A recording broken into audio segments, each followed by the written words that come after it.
Welcome to the Three Mouseketeers, the sibling podcast that understands your Disney addiction. I'm Jared. I'm Amanda. I'm Emily. Today on this episode, we're going to be talking about opening day of Walt Disney World with this 50th celebration coming up pretty soon after we release this episode. But first, let's get into the trivia. You guys ready to play? Yeah. Okay, this one's going to be a little toughy, I think. Okay. Great. In Cinderella, what time does the royal ball start? Is it 5 p.m., 6 p.m., 7 p.m., or 8 p.m.? Well, It's been a long time since I've watched Cinderella. I mean, I know she has to be home by midnight. Yes. Well, I mean, right? to be technical, she doesn't have to be home by midnight. Well, she's supposed to be. True.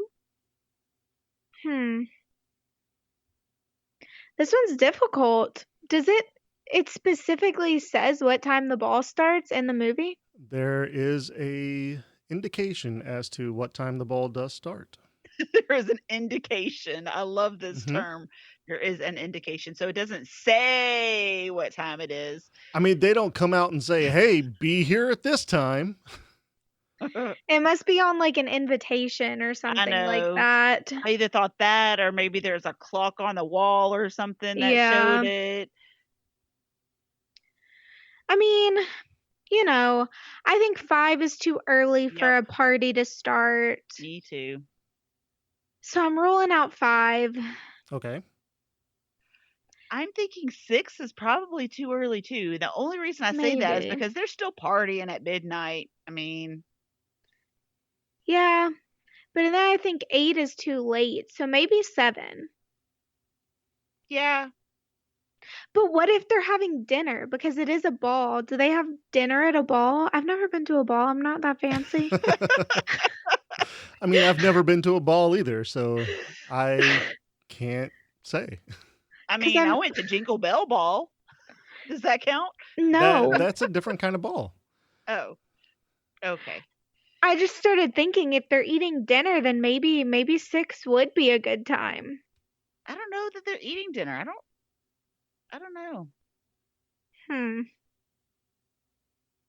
I think I'm going to go with 6. I think that they're eating dinner, and I'm going with 6. And Amanda, you can feel free to disagree if you would like to. So permission to disagree from Emily. Jared doesn't like when we do that. Oh, well. I'm going to go at 7 just because I want to be different and I want to irritate Jared.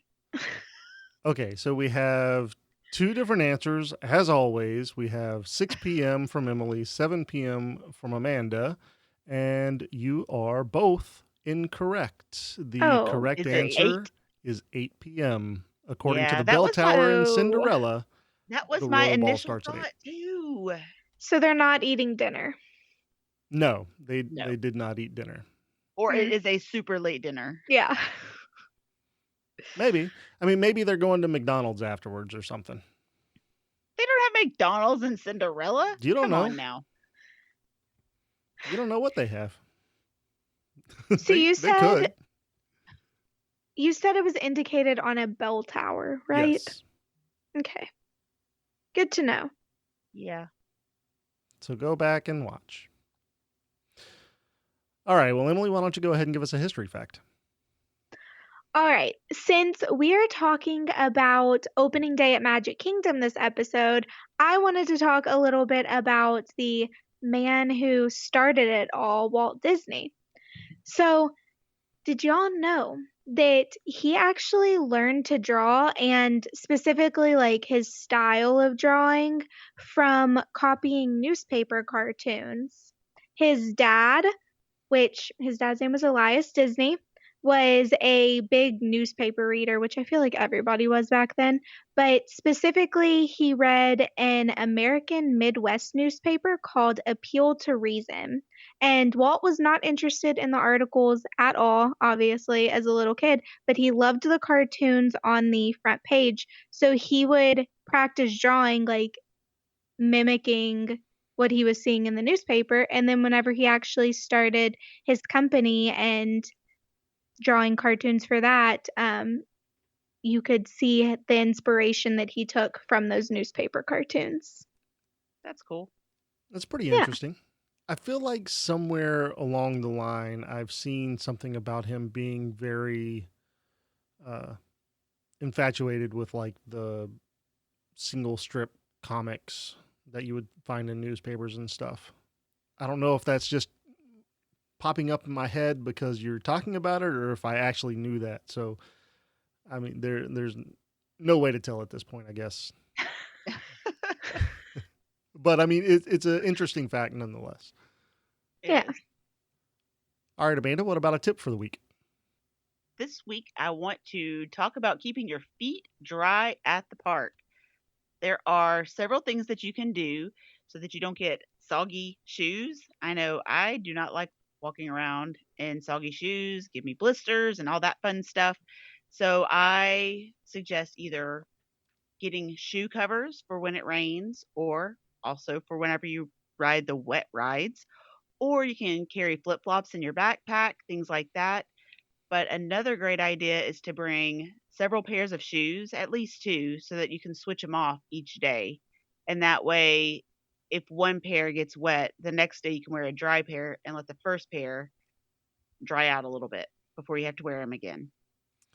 Ooh, I'm going to give you kind of a bonus tip since we're talking about wet shoes. If you take your wet shoes and you tie your shoestrings in a knot at top, like obviously not like a full knot, but tie them to where you can hang them over the dryer door. If you have a dryer in your room, you can hang them outside the dryer door so that they don't, like the shoes are in the dryer, the shoestrings are outside of the dryer. You close the dryer door and you run the dryer and it'll dry your shoes. Oh, that's pretty good. That way And it then they doesn't like won't, bang around in the dryer. yeah. Yeah, that's not a bad idea. So 2 tips, I guess. Yeah. Yeah. Bonus tip. Yeah, I like this tip. I really hate walking around with like wet socks and shoes, and then you get blisters and all of that fun stuff. And it's definitely a newbie mistake to not bring more than one pair of shoes and make sure they're broken in shoes. Yes. Yeah. Don't bring brand new shoes to the park. Somebody knows that from experience. I see, I knew better and I did it anyway because I liked my new shoes and wanted cute pictures.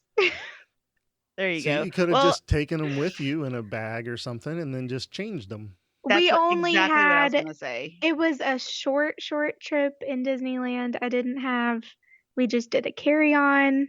I had limited resources. Excuses. I know. All right. Now we're going to go ahead and get into our segment for the week. This week we are doing this or that. And I want to know, would you rather do a pay to enter that's not very expensive and then pay per ride? Or would you rather it's similar to what it is now and have one price and that allows you to get into the park and ride whatever you want? Okay, I have my answer for sure. I do too. You go first. Okay. I'm going to say I would rather just pay for the ticket and have the free rides. Because if I'm going back to like any carnival I've been to, I'm paying for the wristband if they have like a wristband day where you get on all the rides for one price.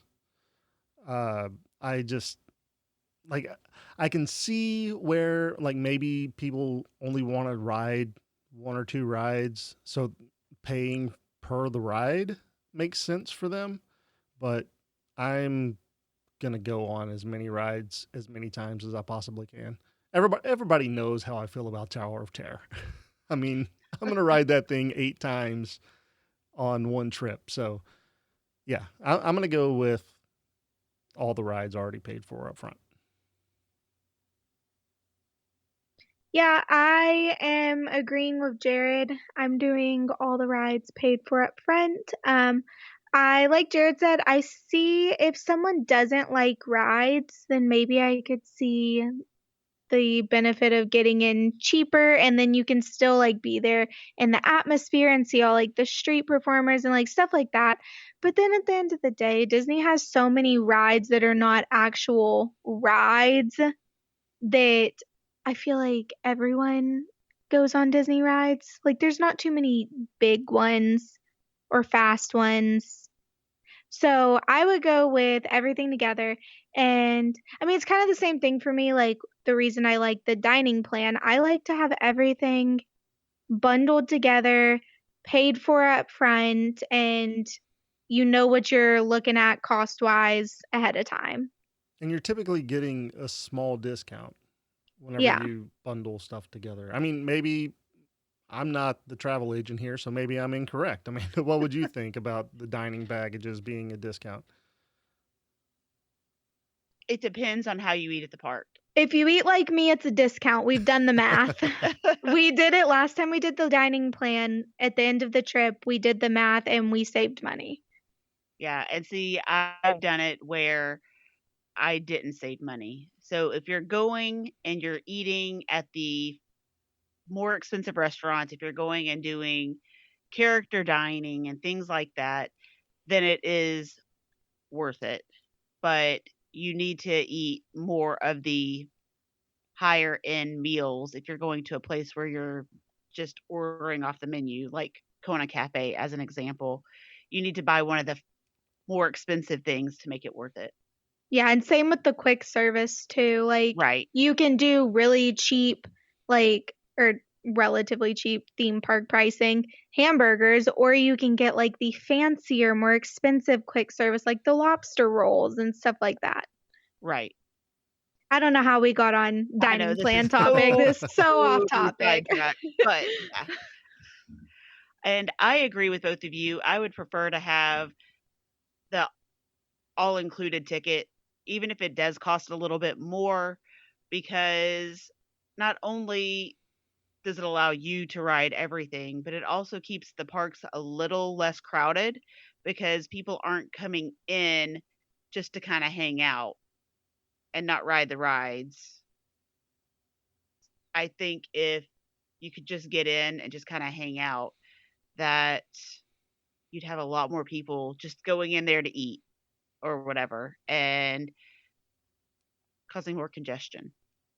So, I guess question for you guys, like, are we talking about all attractions? So, like shows and all of the above, or are we just talking about like rides? I would think like street performers, you wouldn't have to pay for, obviously. But if you were going to watch The Like the Lion Tiki King, Room or the Lion King, yeah. yes, those you'd have to pay for. Yeah, I would think anything that you're like having to kind of Go like through a wait in a queue, line. yes, Yes. I then would you'd have to pay. I would think that people just wouldn't go to those. And I there's a think real possibility I of think they would that, just close down because I don't think people would go. which would, in a way, that would make Disney have to stay more on top of things because you're not going to have some of the less popular rides drawing people to them. So you're going to have to do something with those Yeah. instead of just keeping them there holding a spot because you want people to be spending money on your rides. So you Right. have to have something that's relevant that people like. That's true. So in a way, it would make the park better. I don't know. That's just my thought. Okay. You don't agree with that? I mean, think about it. If are you going to pay to go and watch Carousel of Progress? No. Yes. I wouldn't pay for it. I mean, okay, so So I guess in a sense, if I'm already paying for it up front, yes, I would pay for it. If it's right, but between I that meant or Tower of Terror, no, I'm not paying for it. I meant the pay as you like pay per ride. Right. I would You're rather not spend gonna my money on other on rides. something Yeah. right, something else, Haunted which a lot Mansion of or yeah. people right, that's what most people would do. They're gonna pick the rides that they really wanna ride to spend their money on.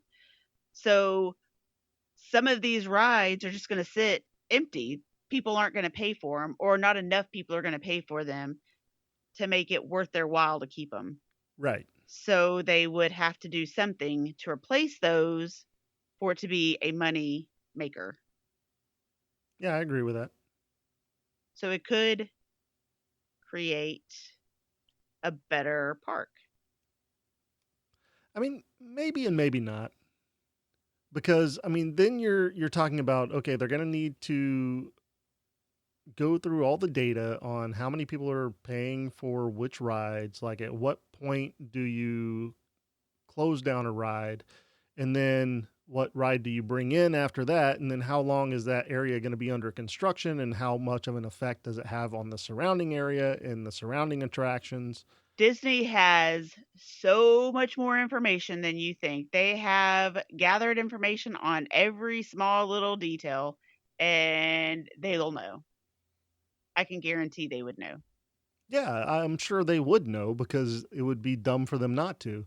But what I'm saying is like how much of an effect is it going to have on the surrounding area with them going through on all these attractions that people aren't going to. And I mean, look at Epcot right now. I mean, there's pathways and areas that are affected by the construction. And I mean, Yes, but they wouldn't necessarily be doing all of it at the same time. if they were, Epcot, they did. They pretty much yeah, did everything at Epcot all at the same time. yes. But normally, they're not going to do that. They're going to do one thing at a time. But I mean, if they're losing money because of an attraction that's not getting people riding it, they're going to want to do everything all at the same time to get people into the new ride. No, they're not. They're going to take the biggest money pit, I guess. I don't know. And they're going to do that one first. I don't know. And they may do one or two from every park, but they also don't want to detract people from going to the park. So they're not going to do the whole thing all at once. Epcot was different, I feel. I mean, we say that, but is it really?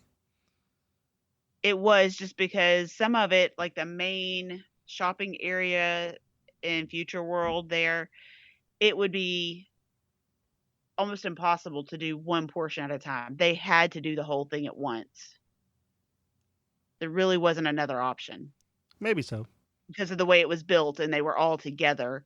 I don't think there was another way to do it without like just totally demolishing it and starting over. That's possible. I still think I'm going to stay with my original pick and say that I would rather just pay for everything up front. I mean, I would too. I wasn't disagreeing with that. Oh, no, I know. I'm playing just, devil's advocate here and saying that I can see how it could be beneficial. Parts of it could be beneficial because you'd have more relevant rides. all right, well, let's go ahead and get into the main topic. The main topic, as I stated at the beginning of the episode, we're going to be talking about the opening day of Walt Disney World since the 50th anniversary is coming up pretty shortly. So, Magic Kingdom in Walt Disney World opened October 1st, 1971, after several years of planning. Amanda, when did they announce that it was going to actually be a park? The groundbreaking was on May 30th, 1967. So it took them about 4 years to get it ready to open. Pretty interesting. So obviously, Magic Kingdom is the only location, the only park that was actually there whenever it first opened. Right. We had Adventureland, we had Fantasyland, Frontierland, Liberty Square, Tomorrowland, Main Street Yeah. USA. Everything was still, all the lands were still there, but they weren't the way we know them now, obviously. I mean, it's grown quite a bit from opening day. Right. Yeah, there's quite a bunch that we're gonna go over. We kind of wanted to focus on the attractions mostly that were in opening day for Disney World? Like, not necessarily just opening day, but in the first few months of opening. So let's go ahead and start to get into some of those. First and foremost, Haunted Mansion was there opening day, and I think that's one of my favorites. It's one of mine too. I love the Haunted Mansion, and they brought it over. That's one of the rides that was already at Disneyland, and they brought it over to Disney World. But something I find very interesting is that because they had so much more land at Walt Disney World than they did at Disneyland for Haunted Mansion, the stretching room that's needed at Disneyland is just a facade basically at Walt Disney World. It doesn't actually bring you down a level. You're all on the same level and it's just for show, which I thought was pretty cool. Yeah, that's really cool. So I did see that duplicates of everything were made for the Haunted Mansion at Disney World whenever they were doing the production for Disneyland. Oh, that's interesting. I did not know that. So they already had it in their mind. They were going to be building the one at Walt Disney World when they built the one at or when they built the one at Disneyland. Yeah, that's what it seems like. Interesting. Now I didn't get that firsthand. That's based off of research that I found on the internet. So take that with a grain of salt, I guess. But it seems I like mean, that's what Disney would do is if they already had the idea that they were going to put Haunted Mansion in Disney World as well, why not go ahead and do production for both parks? yeah. Yeah, not a bad idea. Not at all. Let's see. Moving over to, I guess, Country Bear Jamboree. That one's something that I don't even necessarily think of being at Disney World. Me either. And this is an original Walt Disney World attraction. Yeah. Once it opened at Walt Disney World, later on they moved it to Disneyland. So that's interesting that it actually started at Walt Disney World. So another interesting fact that I found while doing research, Walt Disney's plan was to build a ski resort in the 60s, and that's where Country Bear Jamboree came from. Did not know this. I knew about this ski lodge that was talked about. Yeah, it's supposed to be. Yeah. But I didn't realize that that's where Country Bear Jamboree came from. That I know, I didn't either. seems random.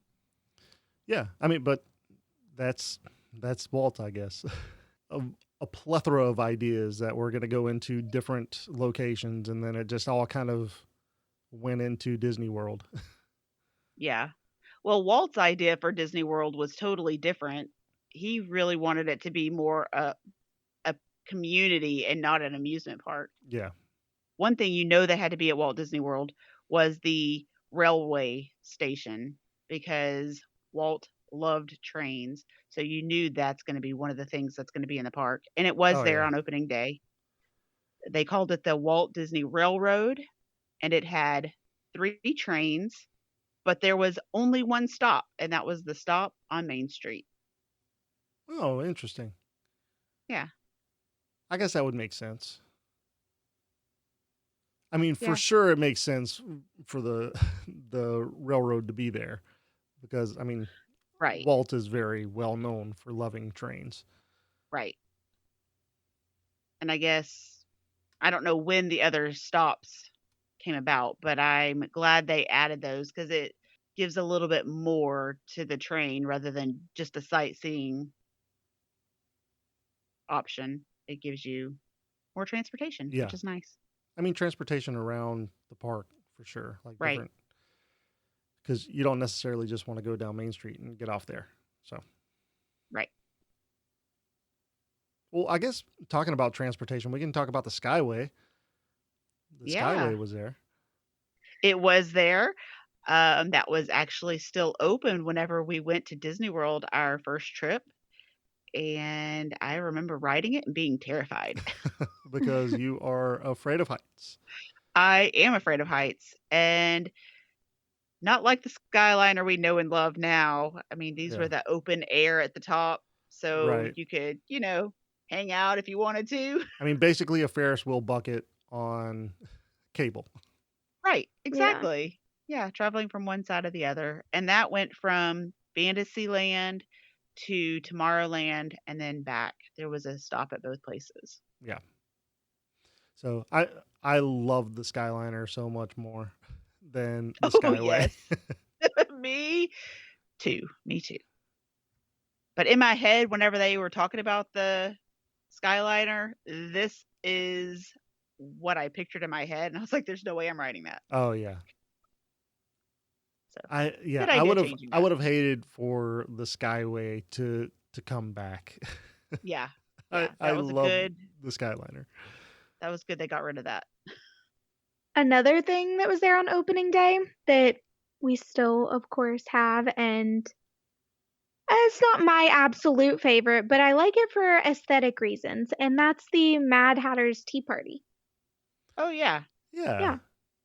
I love little like spin you around rides. I do not. I do. I enjoy it if we get on and don't spin it, then it's okay and it's a nice little breeze and I like watching all the other people scream and have fun, but like I'm not going to be spinning it.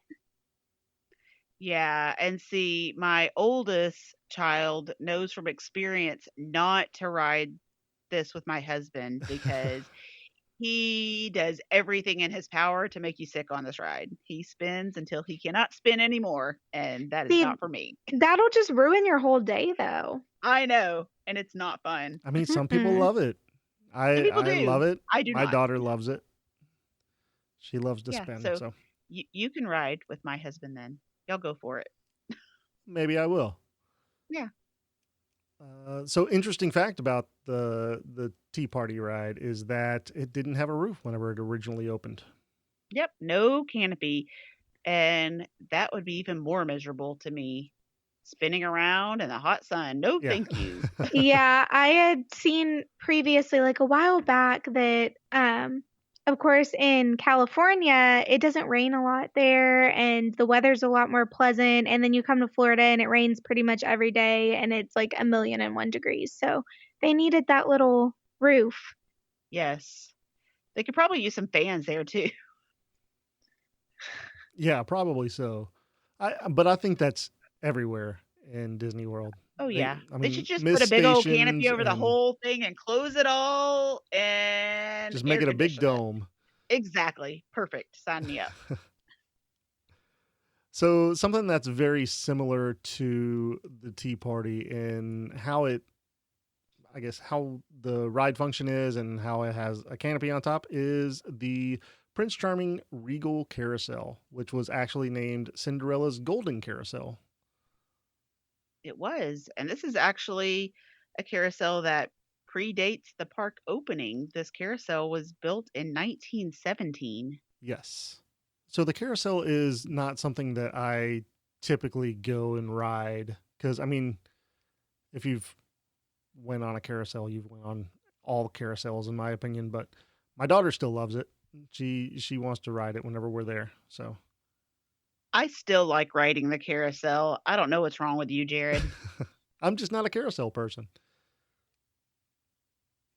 I love it. I like going on it. My children love going on it. It's fun. And Walt liked it, so, that makes it Yeah. even better. Walt did love it. One of the rides that I don't like going on again is It's a Small World, and this was in opening day as well. It was. That's a classic. How can you not like it? It is a classic. I've ridden it one too many times, honestly. Did you get stuck on it, or No, I did not get stuck on it, thankfully, because I don't. next time you go, you're going to get stuck on it? I'm not, because I'm probably not going to be riding it. So Your daughter likes it, doesn't she? she would rather ride other things than It's a Small World. I don't mind It's a Small World. I like going on it. I like riding on it whenever we go to all the different parks too, because they're all unique in their own way, but they're tied together. So it kind of makes it fun to see the differences. Yeah, I like the whole history behind it, but it's not something I have to go on every single time anymore. But Right. I appreciate it. Yeah. I mean, I agree with that. I don't have to go every time, especially if there's a long line. I'm not standing in that line for it, but if the line is short, I'll ride it. I really think it's one of those rides that if you had to pay per ride, it's one that might go away. I don't think so. I don't think so either, just because everyone, like, it's the ride that you hear about whenever you talk about going to Disney. So if you've never been on it, you're gonna go on it. Right. I don't foresee them taking that one away anytime soon or ever. Yeah, I don't see them taking it away either, but if you had to pay per ride, I think you might be surprised. All right, what about Dumbo the Flying Elephant? That was at the opening day. It was. It was a little different than what we know now, but still very similar and in a different location. But I like going on Dumbo, and I like that it does have that nostalgia to it also. I do like the updated play area. Yes, that's really cool. The Yes. play area. It's Yeah. like right in the middle of the line, and you get a buzzer whenever it's your turn to get back in the queue so that the kids don't have to sit there and stand in line. You don't have to hold the kids. They can actually go and play on slides. And yeah, it was a great idea. Yes. Well, I like that they have an indoor portion of the queue now too. Used to it was all outside, and I don't even remember it being covered before Yeah, it the queue wasn't. part. So this is so much better. Yeah, I do like the updates for sure. Yeah. Obviously, it has changed, like you said, from opening day, but I think it's definitely kept the original nostalgia aspect of Dumbo, but updated it and made it a lot better of an experience. Right. And this is another one that I can't see ever going away just because it does have that nostalgia to it and it's still fun. It still brings a lot of people to it and so much so that they needed 2 rides basically Yeah, for it. because it originally opened with one. Right. And I want to say it may have been smaller. I don't remember it being quite so big. Probably But so. It was probably a little smaller. what about Tomorrowland Speedway? Everybody loves that ride, right? No, I don't. I don't like that one either. Jared, I you're would just have a probably fuddy been duddy, it miserable. seems like. Yeah, I would have probably been miserable. I would have ridden like the teacups in Haunted Mansion over and over again. No, I think for the time it was like a fun thing. It's just outdated now. Right. Right. Yeah. I mean, if they could update the cars a little bit, I think it would be amazing. I think I can't remember who brought it up. It was either Amanda or Emily on a previous episode, but I mean, it is looking at it from a child's perspective. It is a fun ride because you get to Right. go in and drive a car, which you're not allowed to do outside of Disney World. Right. So it's interesting for children, Right. I agree. not so much for adults. Yeah. My son, he's 2. He actually got to drive the first time on our last trip and he loved it. Oh, I'm sure he probably So, did. yeah, it's right up his alley and he's the perfect age for it. My daughter is too, but we were riding Space Mountain when he drove. Yeah. So, he didn't get to ride. All right. Well, let's talk about a few of these that we can lump together. We have the Diamond Horseshoe Review. We have the Hall of Presidents. Swiss Family Treehouse, Swiss Family Treehouse is one. We have the Mike Fink Keelboats. the Davy Crockett Explorer canoes. Yeah. Those are all ones that I mean, I don't really remember some of these, like the Diamond Horseshoe Review. I don't remember that one. Well, the Davy Crockett Explorer canoes, they still have those at Tokyo Disneyland, Okay, but not at Disney World. not at Disney No. World. But so I'm familiar with what they are, I Yeah. guess. Hall of Presidents, we all know what that is. Right. It's a hall with presidents. Oh, what? Yeah, imagine that. I'm going through a list that I have here, and Mr. Toad's Wild Ride. I'm kind of upset that it's not still at Disney World. Well, Yeah, you but can ride it at Disneyland. That is true. If exactly. I can never get out to Disneyland. Yeah. Yeah, I can plan that for you if you want to Oh, go. can you? I wonder I why that can. is.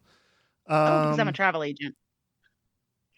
Snow White's Adventure. Oh yeah. This one, before they got rid of it to make Seven Dwarfs Mine Train, that ride terrified me. Well, wasn't it called Snow White's Scary Adventure? Yes, I think it was. I mean, they may have changed the name later on, but the Yeah. one I'm remembering was the Scary Adventure one, and it was scary Yeah. for a little kid. See, I don't remember it being scary. Yeah, it was scary. It was dark, Mhm. and the the witch, yeah, she scared me. I mean, I can see why the witch would be scary, but I just don't Yeah, remember it well enough to yeah. say that it was scary to me. No, that makes sense. What about Mickey Mouse Review?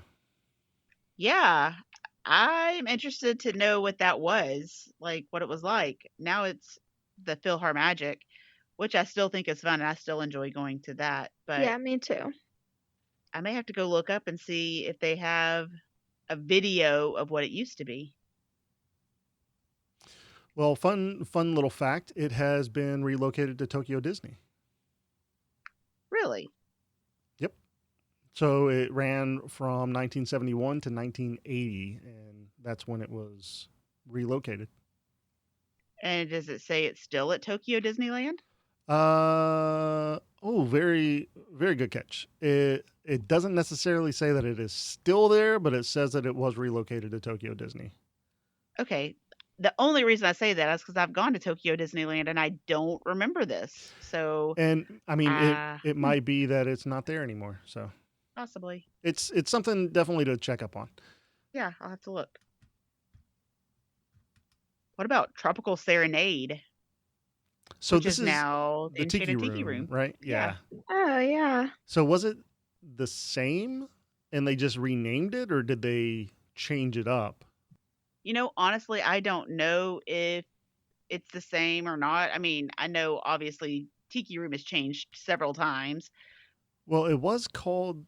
It looks like the full name of it was the Enchanted Tiki Birds, starring in the Tropical Serenade. So I That's guess it's too long of a very name. yeah. Yeah. I'm guessing it was very similar. Uh, Maybe not exact, but very similar. Right. All right, I think we can get down to the final one, which is Jungle Cruise. Jungle Cruise is obviously one of my favorites. Amanda, I Yes. think you agree. Emily, I think you agree as well. Yeah, definitely. How much has it changed Well, over the now, years? Yeah, I mean, they just went through and changed it up a bit. My big question is, did they have the backside of water whenever it first opened? I'm guessing Probably. they probably did. I'm Yeah. I feel assuming they like did. it's an old joke. Yeah. Like, I really want it to be canon that it was a ride that specifically came from a joke that somebody threw out there about the backside of water, and they were like, "Oh, well, let's create this ride around this." Well, now that I think about it, the Jungle Cruise initially wasn't supposed to be funny. Whenever it initially started, Walt wanted it to be almost like the safari is now. Yeah, you're right. I do remember hearing that as well. And he actually wanted real animals and everything, but they couldn't figure out how to make that happen at that time. Yeah, So they decided to do the animatronics instead. So I am going to go out on a limb and say it was not the show we know and Yeah. love now whenever it initially started. So I'm assuming that it went through a lot of changes over the years. Right. Yeah. Yeah. Yeah. Which makes a lot of sense. Uh, I mean, it does. It's different times. Back then, people couldn't travel like they can now. right. So going to Disney World and seeing the elephants and things, I'm sure that was a great thrill at that time. Right. All right. So these were all the attractions that we could come up with that were there opening day, but there were some rides, some attractions and stuff that was opened up shortly after opening day. And we have two specifically. One was 20,000 Leagues Under the Sea, and the other was Peter Pan. Right. And Peter Pan's flight opened October 3rd, so that was just a couple of days after the soft opening from Right. October 1st. So that's not that long No. after opening. And I'm wondering why they didn't have that opened up on the actual opening day. It just may not have been ready yet. Maybe And not. I think that's probably why it was a soft opening and the actual grand opening wasn't until closer to the end of October Right.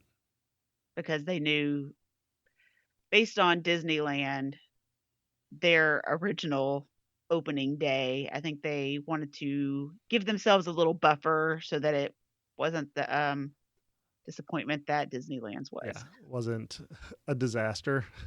Right, exactly. So they gave themselves a little more time, which is good because then they had Peter Pan's flight opened again, and there were other things that opened too. And then 20,000 Leagues Under the Sea opened on October 14th. So it was still before the grand opening, but after the soft opening. Yeah. And I vaguely remember 20,000 Leagues Under the Sea. Me too. That's something that I was really looking forward to riding again. And by the time we got back, it was It was gone. gone. Yeah. Yeah. Kind of disappointing, but that's okay. But I mean, I feel like it was one of the more popular rides, wasn't it? Whenever it was around. I mean, I think it was. I think there was always a line for it, but that was because the capacity was so much smaller for that ride. And I think that's why they had to get rid of it, was just because it took a long time to get people through that line. Yeah. That makes sense. I really Yeah. wish that they would do something new with 20,000 Leagues Under the Sea. I think it would be very interesting to see a new ride come up. It's just not a movie that a lot of people know about anymore. I mean, the older generation does, but M may not even know what it is. Yeah, I mean, I know of it, but nothing about it, basically. Yeah, so I think it may be a lost. Well, I mean, they could do a reboot for the movie and Oh, then they they could could make a do that. new attraction. But really, in all honesty, though, now that I'm thinking about it, I would kind of rather an Atlantis themed ride rather than a 20,000 Leagues Under the Sea. Yeah. I'd like that too. Yeah, I think that would be better. Now, if they did a reboot of the movie, then that would be different. Yeah, agreed. But that wasn't one of your recommendations on our show. It was not, but it's a recommendation on this show. Yeah. Get on it. 20,000 All Leagues right. Under the Sea needs a reboot. There you go. There was one other ride that we did not mention, and that is the monorail. Oh, yeah. Hmm. I didn't think about the Yeah. monorail. Yeah. I mean, Yeah. I still consider that a ride, even though it's on the outside of the park. It still took you from the transportation and ticket center to Magic Kingdom and to both resorts that opened. Yeah, and that was something that was kind of like groundbreaking, having this monorail go to these resorts, and especially with the contemporary, having it go inside was like something that hadn't really been done. So it was really cool for that to open with the park. Yeah. Right. And which resorts were opened for opening day?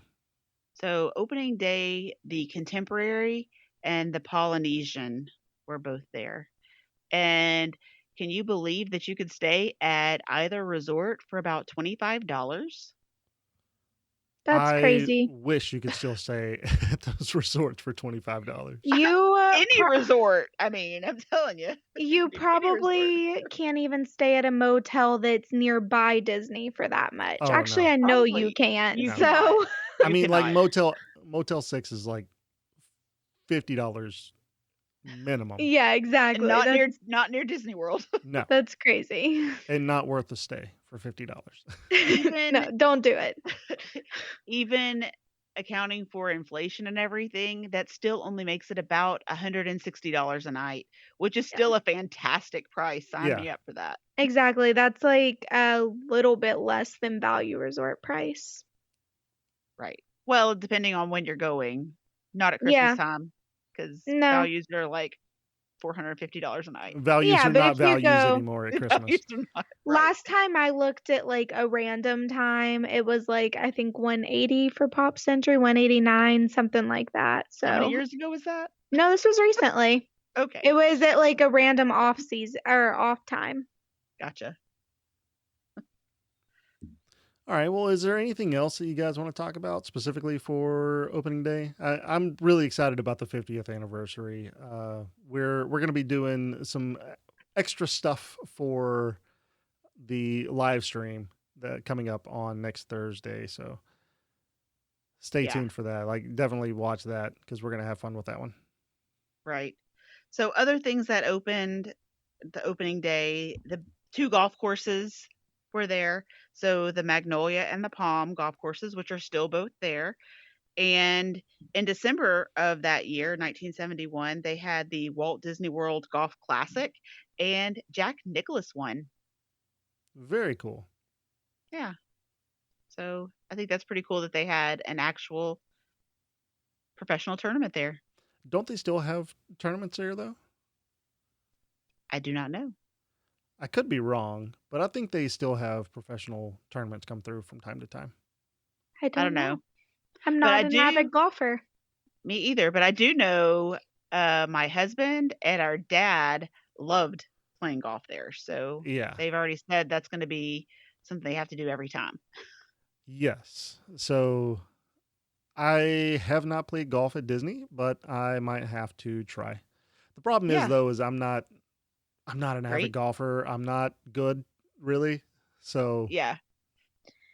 Maybe you You, should stick to mini golf. yeah. I will crush people at mini golf. Sure. It's funny.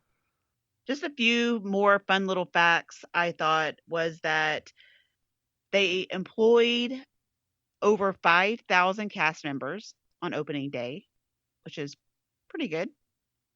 And about 10,000 people visited the first day, which is a lot, I think. Yeah, that is a lot.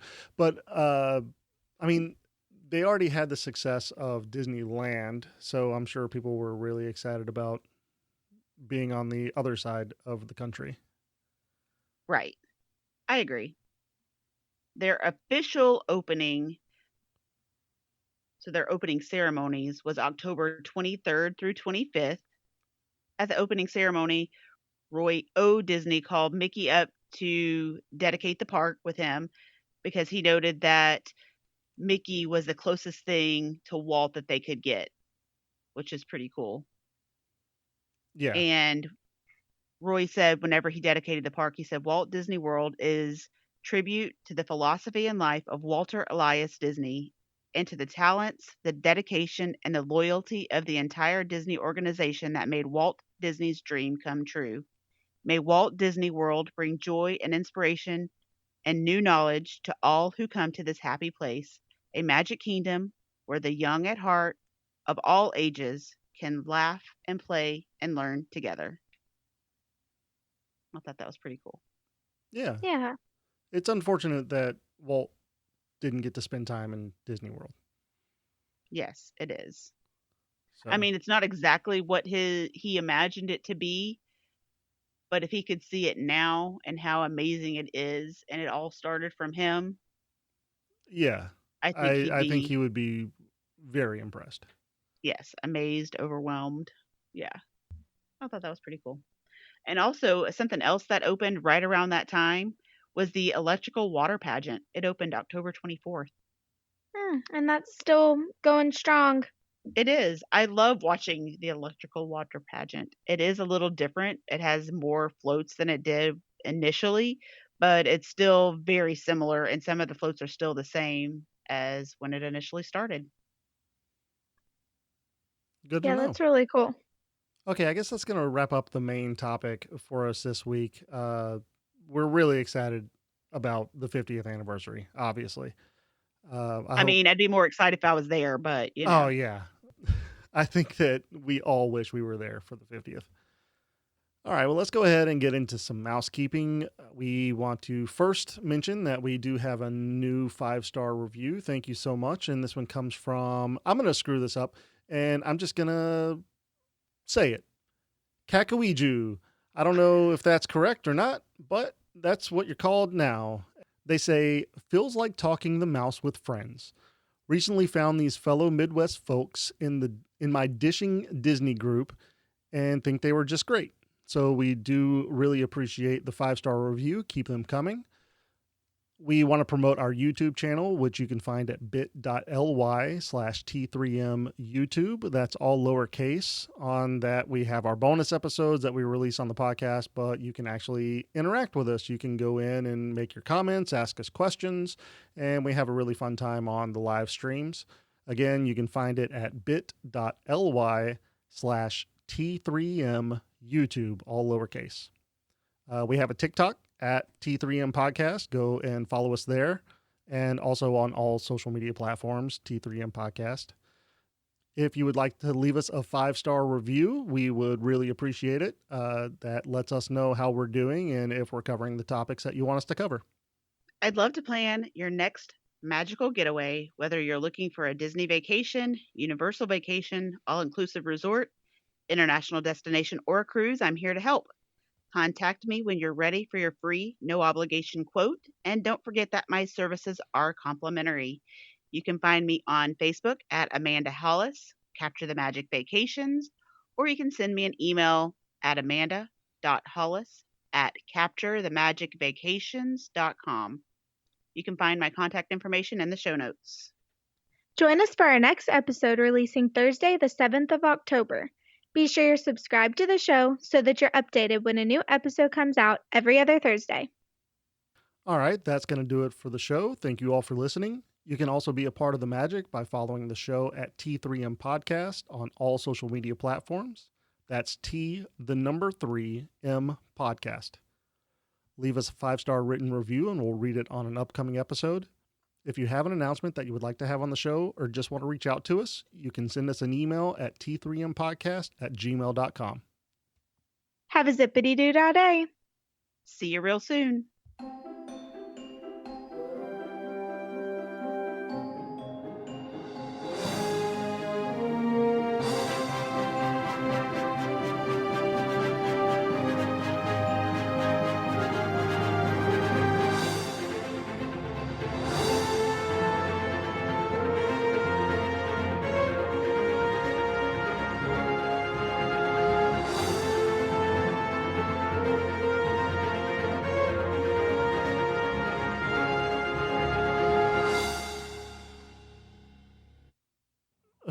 Amanda, why don't you go ahead and talk about the opening day a little bit? No. Okay. Emily, why don't you go ahead and start? I was joking. I just don't want to talk about this.